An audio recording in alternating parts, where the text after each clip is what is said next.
Bem-vindos às Inspiring Talks. Connosco, hoje temos a Elizabeth Jacinto. A Elizabeth é licenciada e pós-graduada em Geografia, é piloto e autora de manuais escolares e de livros de banda desenhada. Escolheu um caminho difícil e aventurou-se por estradas nunca antes navegadas por mulheres. Foi das motas aos caminhões e venceu o Africa Eco Race, o antigo Rally Dakar, mostrando que leva até ao fim tudo o que começa. Tem asas de paraquedista, é mergulhadora, faz ski, joga golfe, para além de conduzir motas e caminhões. É perfeccionista, focada, determinada e extremamente humilde, pois nunca fala sobre as suas vitórias e condecorações, nem mesmo à sua mãe. Obrigada, Elizabeth, por aqui estar connosco. É um prazer estar convosco à conversa. Começava por lhe perguntar o que é que a inspira? Bom, eu acho que a minha grande inspiração surgiu no dia em que eu percebi que, de facto, todos nós, independentemente das nossas capacidades, podemos fazer muito mais do que aquilo que achamos que conseguimos fazer. E a partir desse momento eu parti à procura dos meus limites, não é? Afinal, até onde é que eu conseguia ir? E encarei todas as oportunidades da vida como desafios e tentava ver se era capaz de fazer e tentava ver até onde é que eu conseguia chegar. Portanto, acho que essa tem sido a minha inspiração ao longo destes anos todos. E como é que se apaixonou pelo desporto de todo o terreno? O desporto apareceu na minha vida muito por acaso, ou seja, a moto começou por ser um meio de transporte urbano, por ter uma moto com o guarda-lamas alto, tipo motocross, e inscrevi-me no clube todo terreno. Comecei a receber em casa os folhetos a anunciar os passeios e um dia eu e o Jorge decidimos os dois, cada um na sua moto, ir fazer um desses passeios. Era a Ronda dos Castelos, na Serra da Lousã. É claro, eu não tinha experiência nenhuma de andar na terra, fiz alguns quilómetros, caí uma ou duas ou três vezes, o radiador da moto abriu e eu fiz, se não me engano, uns 80 km apenas dos 200 que era suposto fazer. O Jorge fez o percurso todo com uma moto grande e pesada que não era minimamente adequada àquela brincadeira, mas conseguiu chegar ao fim e no final estávamos os dois eufóricos porque tínhamos descoberto o hobby das nossas vidas. E foi assim que as coisas todas começaram. Claro que as motas não prestavam, não é? Nós achávamos que as motas não eram boas para todo o terreno, então decidimos ficar em casa um ano, a juntar todas as nossas economias, sem ir ao cinema, sem jantar fora, sem ir passear, coisa nenhuma, porque tínhamos que comprar motas próprias para todo o terreno. E foi assim, comprámos duas motas iguais, uma para cada um, e durante a semana ficávamos a ler os conselhos dos craques do todo-terreno, do Peter Ansel e outros da altura, e depois ao fim de semana íamos tentar pôr em prática, e era uma diversão. Juntava-se um grande grupo de amigos, eram momentos de verdadeiro convívio, não é? Mais o tempo em que estávamos a conversar e a conviver do que estávamos a andar de moto, mas então surge o momento em que um deles decide fazer uma prova de competição, e desafia os outros todos. E claro, estavam todos organizados e havia um elemento que estava fora, que era eu, claro, que não passava pela cabeça ir com os rapazes fazer uma prova de competição. Eu sofria imenso para conseguir andar atrás deles e ficar para trás de vez em quando. Então eles reparam que eu não estou alinhada com eles e perguntam, mas então, tu também vens? Não, eu não sou capaz. Não, tens que vir, mas eu não sou capaz, não tenho físico, não tenho técnica, canso-me num instante. E aí começa a existência, não, tu tens que vir, outras raparigas, se elas vêm, tu também vens, tu andas connosco ao fim de semana, sabes andar, tens que vir. Pai, eu ficava muito confusa porque eu não achava verdadeiramente que fosse capaz. Pensava que os meus botões, vou de Lisboa ao Algarve, são 300 km por estrada, chego lá exausta de cansaço. Como é que eu vou fazer 300 km aos saltos em cima de uma moto? Nem pensar. Mas eles insistiam tanto que aquilo funcionou como um voto de confiança muito grande. Epá, os meus amigos acreditam que eu sou capaz, será que eu sou capaz? E fui para a prova naquela dúvida, eles acreditam, não é? Sei que a prova era o Grândola 300, na Serra de Grândola, com 300 km.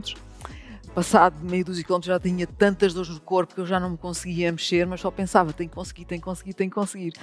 E fui andando por ali fora até que na travessia de uma das ribeiras caí, demorei muito tempo a tirar a moto da água, entrou água para dentro do motor e a moto não trabalhou mais.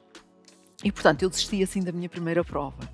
Mas se fossem perguntar quem era a pessoa mais feliz, não era o rapaz que tinha ganho, era eu que tinha desistido.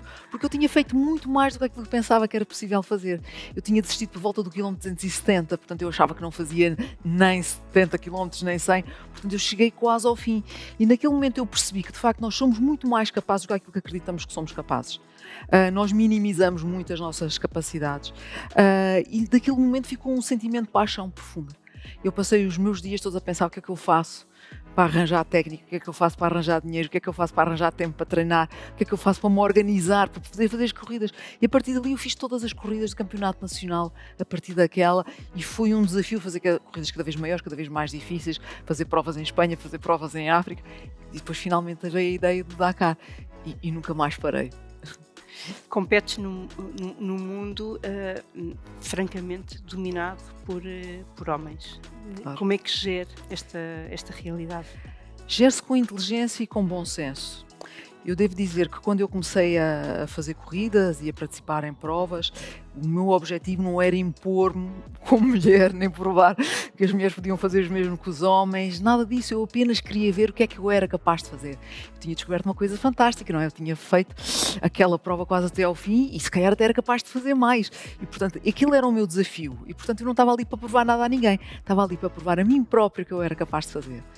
E foi isso que me fez correr estes anos todos. É claro, ao longo destes anos eu fui vivendo muitas situações, fui enfrentando muitos desafios e de facto percebi que nós temos uma educação muito tradicional em que se estipula à partida que isto é para homem, isto é para mulher e na realidade isso fazia sentido há uns anos atrás, fez sentido quando o homem se começou a impor como espécie, não é? As mulheres e os homens são diferentes, portanto as mulheres com a maternidade e tudo isso têm tarefas e atitudes diferentes dos homens, só que hoje em dia a tecnologia, a ciência, tudo isso vem modificar muito a nossa sociedade. E, portanto, os papéis já não precisam de ser tão espartilhados, mas nós continuamos a ter a mesma mentalidade de que isto de facto é para homem, isto é para mulher, e nem nos questionamos. Portanto, os estereotipos de género regem a nossa vida de uma ponta à outra. E eu, tal como todas as mulheres, tive uma educação muito clássica, muito tradicional, cresci a brincar com bonecas e às casinhas, aprendi a fazer bordados muito cedo, impressionava toda a gente com o meu tricô de muito de criança, já era capaz de fazer e, portanto, estas aventuras estavam muito longe da minha vida e dos meus objetivos e da minha perspectiva. Mas, na realidade, ao longo do tempo, eu comecei a perceber que, de facto, muitos destes estereotipos, muitos destes bloqueios estão só na nossa cabeça, eles não existem de facto. Que razão há para uma mulher não andar de moto? A única razão é ela não saber a técnica. Se aprender, passa a poder andar. A mesma coisa em relação ao caminhão. Há uns anos atrás, os caminhões tinham uma direção muito pesada, exigiam muita força física. Ok, as mulheres não a tinham. Hoje em dia a tecnologia permite conduzir um caminhão com a mesma leveza que um automóvel. Quase. É um bocadinho mais difícil, mas é bastante acessível. E, portanto, o que é que faz uma mulher não conduzir um caminhão? O facto de ela não querer. Apenas isso. Mas nós continuamos a reger-nos por estereotipo no sentido de dizer, não, isto não é para mulheres. E, portanto, quando eu disse a toda a gente que ia fazer um Dakar de caminhão, fiz um sucesso enorme só pelo facto de dizer que ia fazer, embora na prática ninguém acreditasse que era eu que ia realmente conduzir. Achavam que eu fazia a posse para a fotografia, depois passava ao volante aos meus parceiros do lado e que ia ao lado o tempo todo. Portanto, a descredibilidade, o descrédito das pessoas em relação àquilo que eu era capaz de ou não de fazer, foi qualquer coisa que mexeu muito comigo, porque de facto, se o Dakar é uma prova extremamente difícil e se exige um grande espírito de sacrifício que é uma prova só para homens de barriga, não é? Não é uma mulher que o vai fazer. Então, se ela faz, é porque afinal não é tão difícil, não é porque ela seja realmente tão boa como um homem, é porque a prova não é assim tão difícil. Portanto, eu lutei sempre com um certo descrédito, uma falta de confiança nos meus resultados, as pessoas não me levavam a sério, perguntavam, então em que lugar ficaste? Fiquei em terceiro dos caminhões, só havia 3 caminhões. Portanto, eu tive que lidar com esta situação o tempo todo.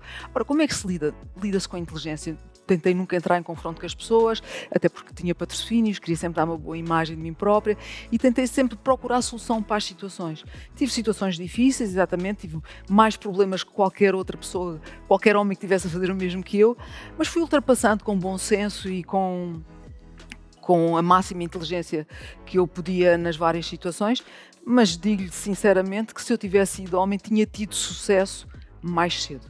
Com mulher demorei muito mais tempo a ultrapassar todas as dificuldades, tive mais barreiras, tive mais situações com as quais tive que ser confrontada e tornou mais difícil para mim do que aquilo que seria suposto se fosse um rapaz ou se fosse um homem a fazer aquilo que eu estava a fazer. Portanto, tinha sido valorizada mais cedo. E conseguiu retirar vantagens A única vantagem mulher, era o facto de ser conhecida, não é? e bater a qualquer porta e as pessoas conhecerem porque a Elizabeth é a tal rapariga que anda de moto ou anda de caminhão. Mas na realidade o meu sucesso passou por muitas horas de trabalho e por muita dedicação. Não foi pelo facto de ser mulher, foi pelo facto de ser extremamente aplicada, empenhada, trabalhadora. E foi isso que levei até às últimas consequências, o meu objetivo e o meu projeto de vida, e trabalhei muito para o conseguir. Se me pergunta, vi chegar ao todo o terreno outras mulheres, é um facto, mas se calhar nenhuma delas teve a persistência que eu tive. Portanto, eu tinha aquela meta, tinha aquele sonho, lutei por ele até ao máximo que eu podia. Demorei muitos anos a conseguir chegar ao meu objetivo, exatamente porque tinha poucas condições, o nosso orçamento era muito baixinho, face à minha ambição, e portanto era tudo muito difícil, tínhamos todos que trabalhar muito, tínhamos todos que fazer várias coisas ao mesmo tempo para conseguir atingir o nosso objetivo, e foi extremamente difícil. Foi um projeto demasiado ambicioso para as minhas capacidades e, portanto, eu tive que trabalhar muito para conseguir lá chegar. Mas, pronto, uma vez que consegui, fica o exemplo, e é isso que eu acho que é o mais interessante de tudo isto, nesta questão de uma mulher num desporto masculino, é provar às outras mulheres que, de facto, é possível fazer-se, que nós não nos devemos reger por estereótipos nem por preconceitos. Perguntar a si própria, queres fazer? Gostas? Estás a fim de, então vamos arregaçar as mangas, vamos trabalhar. E é isso que é importante. Não é uma questão de ser melhor ou pior, são diferentes, as mulheres são diferentes. Temos algumas qualidades que nos trazem vantagem, temos outras que nos dão em desvantagem. Por exemplo, nas corridas de moto, eu tinha uma desvantagem enormíssima, que era a minha incapacidade, entre aspas, física, comparada com os rapazes. A minha moto era igual à deles, pesava 200 kg, era extremamente pesada, e eu, por mais que trabalhasse no ginásio, não tinha aquela destreza física para manobrar uma moto em velocidade como eles. E, portanto, isso não jogava nada a meu favor. Eu, perante os obstáculos, perante as dificuldades, travava para passar mais devagar, com mais cuidado, e perdia tempo. Mas na concentração eu ganhava os pontos. Exato. Eu não me perdia nunca. E havia rapazes que andavam muito melhor que eu, que me ultrapassavam 2, 3 vezes, mas eu nunca me enganava e, portanto, às vezes terminava à frente pilotos que eram muito melhores e muito melhores condutores do que eu, mas realmente, porque nem tudo é mau, toda a medalha tem os dois lados, não é? Claro. É procurar o equilíbrio e ter a partir daquilo que nós fazemos melhor. E foi isso que eu tentei fazer estes anos. Eu li uma entrevista sua que dizia, e achei muito curioso, que naturalmente as mulheres aportam muito à organização das coisas. Sim, não é? Sem dúvida. E que no fundo o que a Elizabeth fez no caminhão era o que faz em casa, e correu tudo muito bem. Não, mas porque homens e mulheres são diferentes, como a gente já afirmou aqui, não é? E como equipa complementam-se muito bem. Se nós soubermos trabalhar em conjunto, uma equipa mista é uma equipa fabulosa, porque consegue ver os dois lados da questão. Uma equipa só de homens tem algumas limitações, uma equipa só de mulheres tem algumas limitações, mas juntos, se conseguirem trabalhar, vão muito longe. E eu percebi exatamente isso na minha equipa. Eu dou sempre um exemplo mesquinho, não é? Mas que mostra que, de facto, há coisas que nós não valorizamos, mas que devem ser valorizadas, que era, por exemplo, a organização do caminhão. Não é? O meu caminhão ia todo arrumadinho como deve ser. E a gente pode dizer assim, é uma mesquinhice, é uma coisa de mulher doméstica. Não. Mas na realidade, quando era preciso uma peça, e ali no meio do deserto, as horas contam todas, os minutos contam, porque a gente também quer descansar, a gente também precisa dormir para o dia seguinte, e às vezes o trabalho dura para a noite toda. Se o mecânico precisa de uma peça, precisa de um parafuso específico, onde é que ele está? Vou estar 2 horas à procura dele? Não, ele estava organizado de tal forma, 5 minutos depois o mecânico tinha a peça que precisava. E isso foi o meu contributo para a equipa, porque normalmente as equipas, lembro-me de ter um rapaz na equipa onde alguém lhe pediu para ele ir à procura de uma peça, ele era novo na equipa e depois veio muito admirado por trazer logo a peça na mão e dizia-se, na minha equipa anterior eu estava 3 horas à procura da peça. Portanto, esses aspectos são importantes também. Claro. Cada um de nós tem o seu aporte positivo a dar. Sim. Mas ainda há muito preconceito, não é? Há muito, sem dúvida que há. E vai passar, se calhar, algumas gerações. Acima de tudo, nós temos que tomar consciência do que é que são os estereótipos de género e aprender a lidar com eles, aprender a vê-los. Porque nós não vimos, passamos, cegamos, não é? Porque achamos que é assim mesmo, foi assim que nos ensinaram. Nós educamos os nossos filhos como as nossas mães nos educaram a nós e como as nossas avós educaram as nossas mães e por aí fora. Portanto, muitas vezes a gente não questiona porque é que a gente diz que um homem não chora, por exemplo, ou se diz às miúdas não te portes como um rapaz, senta-te sugadinha, não saltes, não corras. Quer dizer, faz sentido este tipo de comentários? Se calhar não faz, e nós temos que aprender a questionar-nos a forma como nós agimos também perante a sociedade. e darmos também o nosso contributo, porque no fundo são as pequenas coisas que fazem as grandes coisas. E se nós formos corretos, se nós tivermos espírito crítico, se nós soubermos avaliar as situações, se formos racionais, nós podemos dar um contributo muito positivo à sociedade e a nossa sociedade pode melhorar muito, não é? Sem dúvida, sem dúvida. Voltando ainda às motas e aos caminhões, a passagem da mota para o caminhão foi também a passagem de um projeto quase que individual para um projeto de equipa, não é? E esta dinâmica, para se ter uma boa equipa, é preciso ter um bom líder.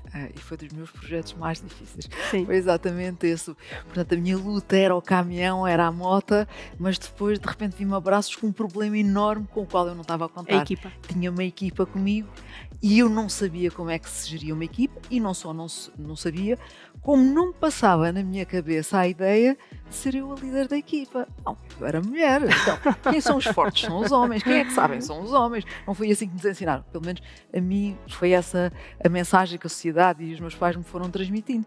E, portanto, quando eu entro num caminhão fazer uma coisa extremamente difícil, uma aventura enorme, com 2 homens ao meu lado, eu achei que, de facto, bom, pelo menos estávamos os 3 em pé de igualdade.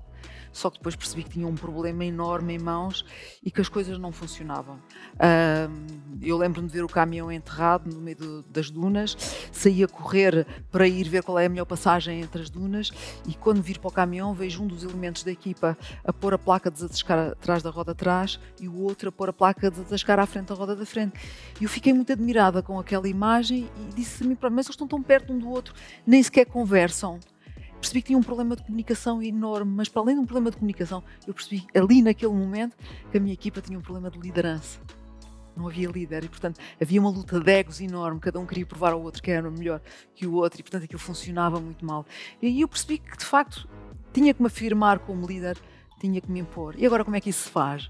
Não me ensinaram, nem na escola nos ensinam isso. Claro. Então, toca de ir às livrarias comprar os livros dos grandes gestores norte-americanos, dos grandes treinadores de futebol, para tentar perceber como é que as coisas se faziam. Aprendi a estar e a partir daí as coisas começaram a funcionar melhor. E mantive a mesma equipa durante mais de 10 anos. A equipa com a qual eu comecei a ganhar provas foi uma equipa que já foi feita nesse saber estar, nesse saber relacionar-me com os outros. Mas foi de facto das conquistas mais difíceis. Cada pessoa é um mundo e é uma caixinha de surpresas. Nós nunca sabemos o que é que vai sair de lá. Sim. E portanto, quando nós estamos no meio do deserto, não é?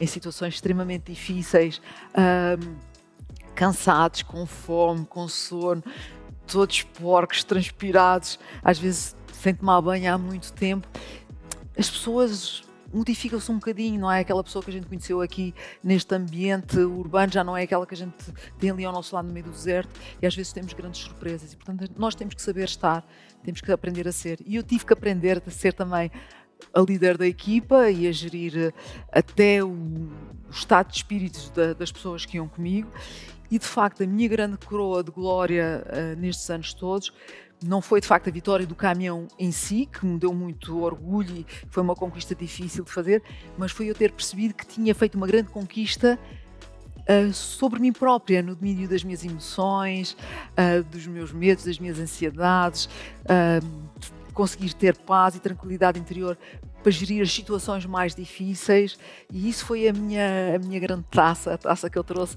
destes anos todos de corridas. Os patrocinadores têm aqui são uma peça importante neste percurso. Sem dúvida, porque em Portugal não se valoriza o desporto e, portanto, quando se quer praticar desporto, temos que bater à porta das empresas e são as marcas que decidem eventualmente encarar-nos como um projeto de marketing que nos podem fazer de alguma forma brilhar, ou seja, permitem-nos com a verba que nós façamos a nossa modalidade desportiva e nós vamos tentar dar visibilidade à marca que nos apoia. E em Portugal isso não é bem aceito, por um lado porque os próprios gestores de marketing não veem os desportistas como uma aposta ganha em termos de marketing. E, portanto, o dinheiro nunca é canalizado para o desporto, não é? E depois porque os meios de comunicação social também não são nada receptivos. Eu tive imensas situações muito dolorosas para mim, porque eu queria muito mostrar os meus patrocínios, as minhas marcas, porque eu lutei muito para mostrar aos meus patrocinadores que eu merecia o dinheiro que eles me davam, mas tive imensas revistas que apagavam os logotipos da camisa sem pedir autorização, programas de televisão que pediam para eu ir com a camisa branca sem ter lá nada, nenhum logotipo lá estampado. Tive pessoas que escolhiam às vezes as piores fotografias, mas porque eram fotografias onde não se viam as marcas. E eram coisas que às vezes me entristeciam imenso e são aquelas coisas que nos puxam para baixo, não é? Porque, de facto, a quantidade de vezes que a voz do meu patrocinador principal se for nos meus ouvidos a dizer assim, não se viu nunca imagens suas. Eu pagava imagens às organizações, distribuía-as para as várias cadeias de televisão para que eles pusessem imagens minhas, se eu fizesse boa figura, e às vezes fazia boa figura, ganhava provas e eles não punham imagens minhas. E depois gostava muito de ouvir estes comentários, mas tinha que admitir que assim era, não é? Portanto, eu lutei muito, trabalhei muito para conseguir ter visibilidade e para conseguir provar aos meus patrocinadores que eu merecia o dinheiro que me davam, não é? E era isso que eu queria realizar o meu sonho, chegar ao topo da classificação geral, foi essa a meta com que eu parti quando comecei a fazer corridas de caminhão e, portanto, precisava muito deles. E se eles quisessem mandar-me dar uma volta, como se costuma dizer, eu tinha que ficar em casa e não tinha possibilidades de continuar a fazer corridas e isso entristecia muito. Portanto, enquanto pude, lutei, trabalhei e consegui. Portanto, fiquei contente com isso. Muito bem. Agora leva esta sua experiência de vida, não é? E profissional também a outras pessoas, faz muitas palestras motivacionais, não é? O que é que quer, o que é que pretende deixar a cada um? Eu descobri coisas fantásticas com o desporto. Eu aprendi imenso, mas fui descobrindo as coisas. Há coisas que se me tivessem ensinado aqui há uns anos atrás, eu tinha feito um brilharete mais cedo. Claro. Há coisas que nos fazem sofrer, que nos deitam abaixo e que às vezes basta a gente sair de nós e ver noutra perspectiva e já não nos fazem sofrer nem nos deitam abaixo. E eu tive que descobrir essas coisas todas por mim própria e mais tarde pego nos livros e vejo que essas coisas até estão escritas, até estão explicadas, mas eu tive que as descobrir por mim própria. E no fundo estas questões das conferências é uma forma de partilhar aquilo que eu aprendi à minha custa e por isso tem todo o valor que eu lhe atribuo porque foi descobertas próprias, mas que podem também colaborar e ajudar os outros a fazer melhor, a ir mais longe e a realizar os seus sonhos. E, portanto, é uma partilha que eu faço no sentido de colaborar com todas as pessoas, dizendo-lhes que cada pessoa pode realizar o seu sonho, por mais improvável que ele pareça, mas é possível realizá-lo. Desde que a pessoa acredite, desde que a pessoa se empenhe, desde que a pessoa trabalhe e pode chegar onde quiser. Não há sonhos impossíveis. Há aquilo que a gente quer atingir e aquilo que a gente não quer atingir. E depois há o saber lidar com as várias situações e termos claro que os obstáculos, as adversidades fazem parte da caminhada, não é? A gente não pode querer trabalhar e amanhã tudo corre bem. Não, claro. Amanhã vai tudo correr mal. Mas quando as coisas correm mal, eu aprendo mais e consigo tirar grandes lições dessa aprendizagem e vai-me permitir fazer melhor, muito melhor logo a seguir. E foram estas coisas que eu fui aprendendo com o desporto e que foram muito interessantes para mim e que fizeram com que eu tivesse vontade de ir aprender coisas na área da psicologia para melhor transmitir estas informações às pessoas. E agora vou iniciar uma pós-graduação na área da psicologia do desporto e da atividade física, porque no fundo é perceber a parte teórica daquilo que eu fui sentindo ao longo destes anos todos. E vai ser o meu próximo desafio. Muito bem. Muito obrigada por ter aqui estado connosco, Elizabeth. Obrigada, foi um prazer estar à conversa convosco. Muito obrigada. Obrigada a si que nos acompanha nestas conversas inspiradoras.